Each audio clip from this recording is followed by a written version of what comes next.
ఒక ఊరిలో ఇద్దరు అన్నదమ్ములు ఉండేవారు.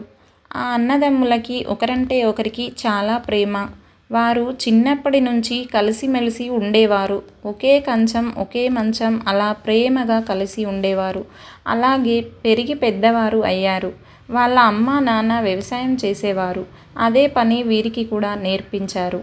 అన్నదమ్ములిద్దరూ కూడా పొలం పనులకు వెళ్ళి పని చేసుకునేవారు.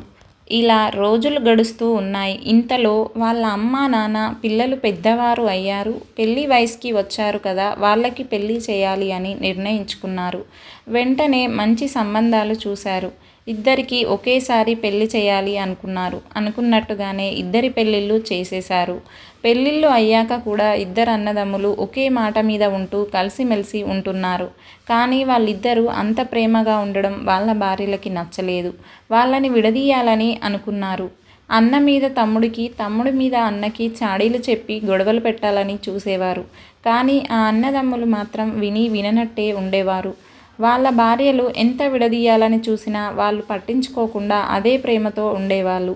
కోడళ్ళు గొడవ పడడం చూసి అన్నదమ్ములిద్దరికీ వాళ్ళ నాన్న ఆస్తులు సమాన వాటలుగా పంచి ఇచ్చాడు. దానితో అన్నదమ్ములిద్దరూ చాలా బాధపడతారు. ఎక్కడ ఇద్దరం దూరం అవుతామో ఏమో అని. కానీ వారు వేరుపడ్డాక కూడా అదే ప్రేమతో ఉంటారు.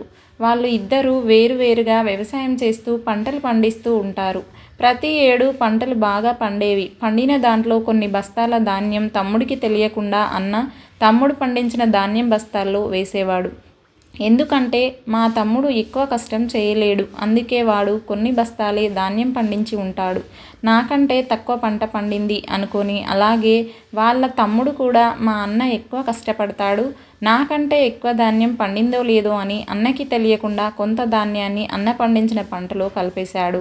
అది ఇద్దరు ఒకరిని ఒకరు గమనిస్తారు. ఒకరు పండించిన ధాన్యం ఒకరికి తెలియకుండా వారి ధాన్యం బస్తాలలో కలపడం చూసి వారు చాలా సంతోషపడతారు. ఎన్ని రోజులైనా మన బంధం ఇలాగే ఉండాలి అని అనుకుంటారు.